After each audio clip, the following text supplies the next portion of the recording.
Hello दोस्तों, true crime Hindi में आपका स्वागत है। क्राइम स्टोरी जो रियल होती है, सच्ची घटना होती है, वो मैं आपके सामने लेके आती हूँ। दिल्ली की, देश की राजधानी, जहाँ हर गली में जिंदगी की रफ्तार सुनाई देती है। लेकिन 1 जुलाई 2018 की सुबह उत्तर दिल्ली के बुढ़ारी इलाके की एक शांत सी गली में ऐसा सन्नाटा पसरा था जिसने पूरे देश को हिलाकर रख दिया। एक ही घर में, एक ही परिवार के 11 लोग, सभी मृत। कोई शोर नहीं, कोई जबरन घुसपैठ नहीं, कोई खून के छींटे नहीं। पहली नजर में यह आत्महत्या लगती थी, लेकिन जैसे जैसे जांच आगे बढ़ी, यह मामला सिर्फ मौत का नहीं, बल्कि अंधविश्वास, मानसिक गुलामी और खतरनाक नियंत्रण का बन गया। चौढ़ावत परिवार एक सामान्य मध्यवर्गीय परिवार है। किराने की दुकान, समाज में सम्मान, धार्मिक प्रवृत्ति और एकजुटता। परिवार में बुजुर्ग माता पिता, उनके बेटे बहुएं और बच्चे। बाहर से सब कुछ सामान्य लगता था।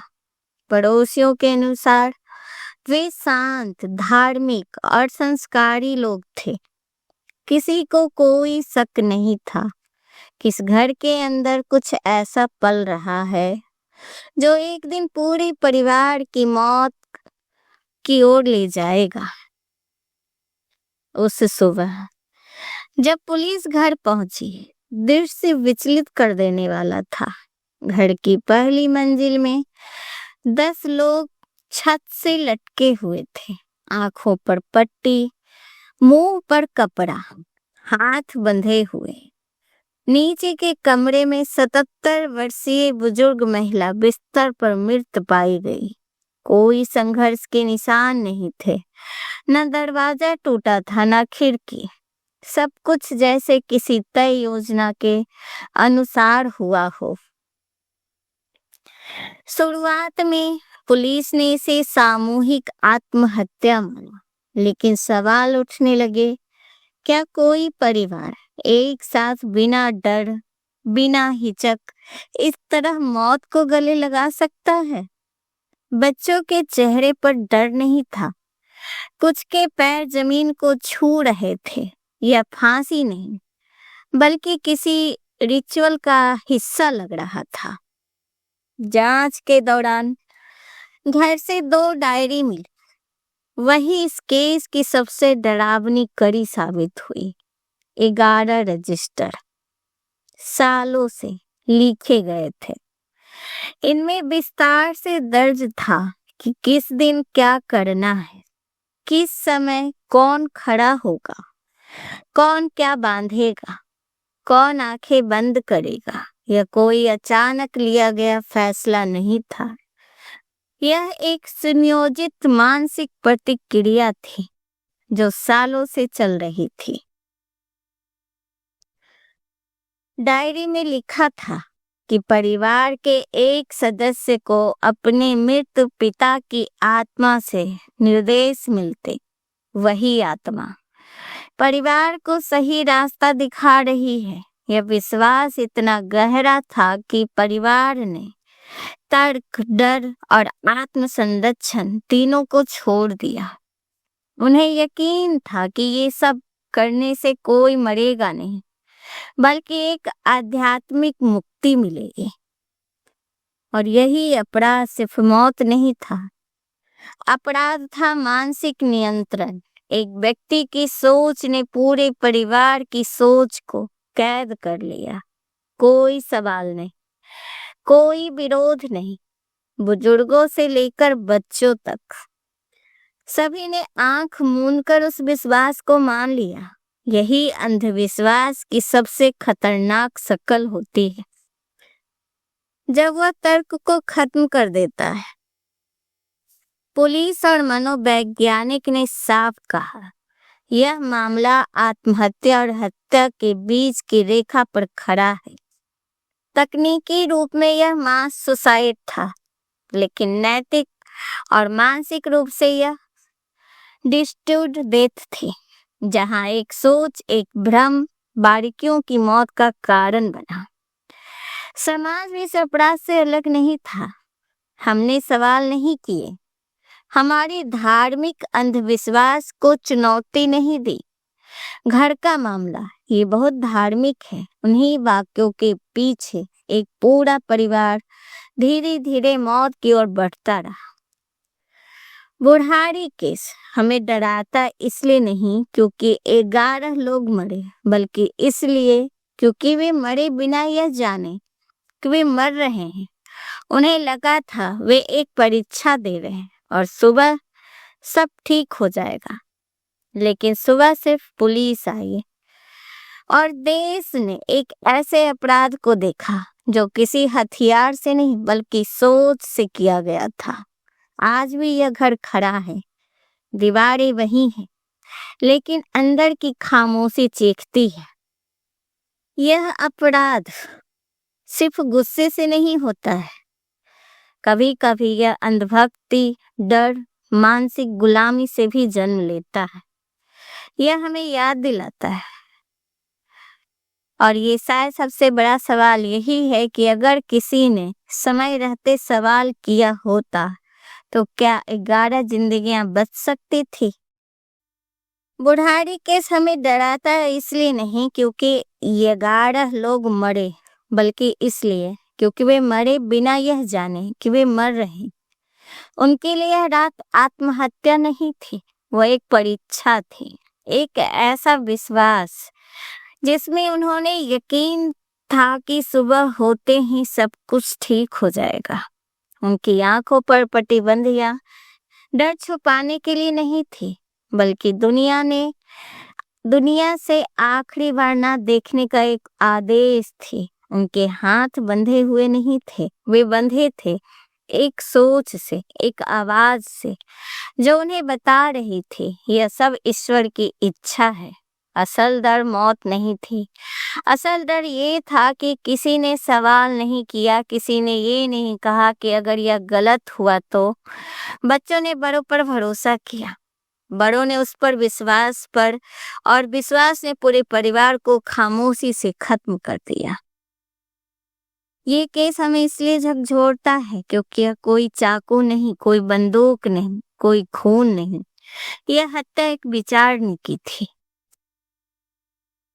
इस हत्या की वजह थी अंधविश्वास और धार्मिक भ्रम। इस परिवार का यह विश्वास बन गया था कि परिवार के एक सदस्य पर मरे हुए पिता की आत्मा का साया है। निर्देश देते हैं, डायरी में लिखा था कि जो निर्देश मिल रहे हैं वो ईश्वर की इच्छा है, और यही अंधविश्वास धीरे धीरे तर्क से ऊपर हो गया।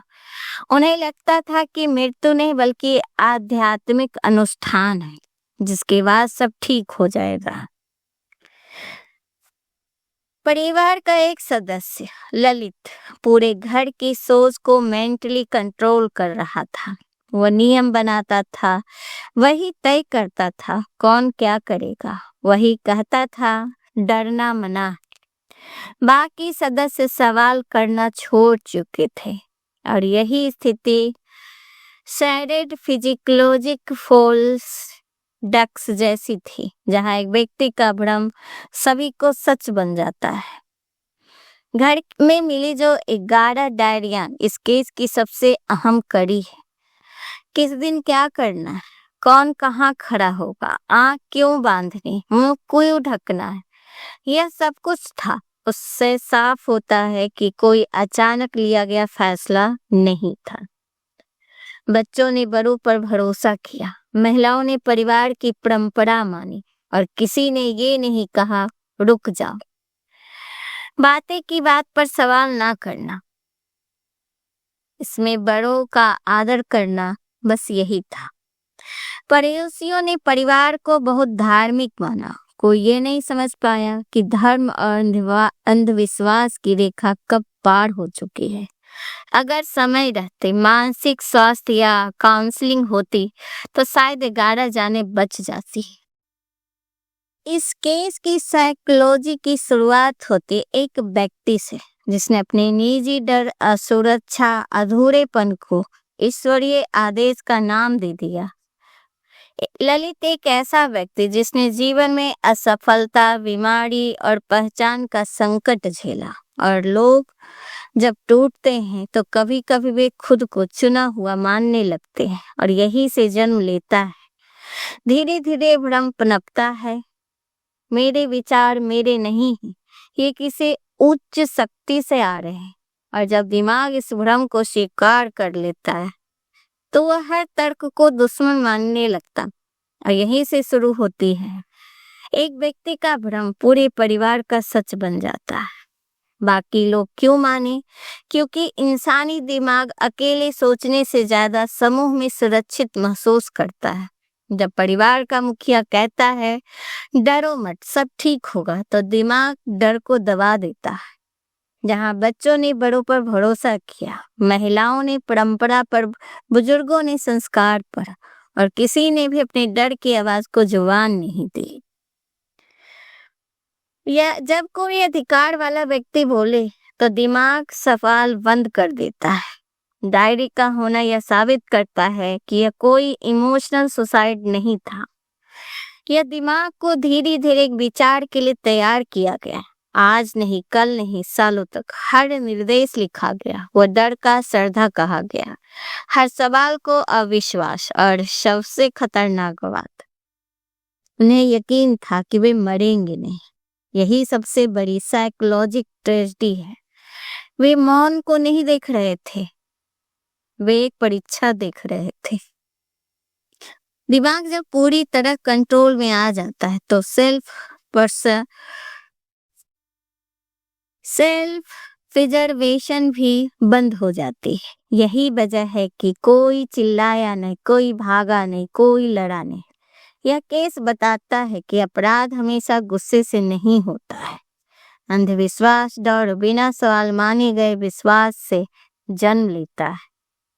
बुढ़ारी हमें इसलिए डराता है क्योंकि यह हमें आईना दिखाता है। यह बताता है कि अगर सोच पर पहरा ना हो तो सबसे सुरक्षित जगह घर सबसे खतरनाक बन सकता है। और यही वजह है कि बुढ़ारी सिर्फ एक केस नहीं, ये एक चेतावनी है। तो आपको ये वीडियो कैसी लगी हमें जरूर बताइए। अगर ये वीडियो आपको पसंद आ रही है तो प्लीज अपने दोस्तों के साथ शेयर कीजिए, लाइक कीजिए और हमें सब्सक्राइब कीजिए। धन्यवाद मेरी वीडियो सुनने के लिए। Thank you.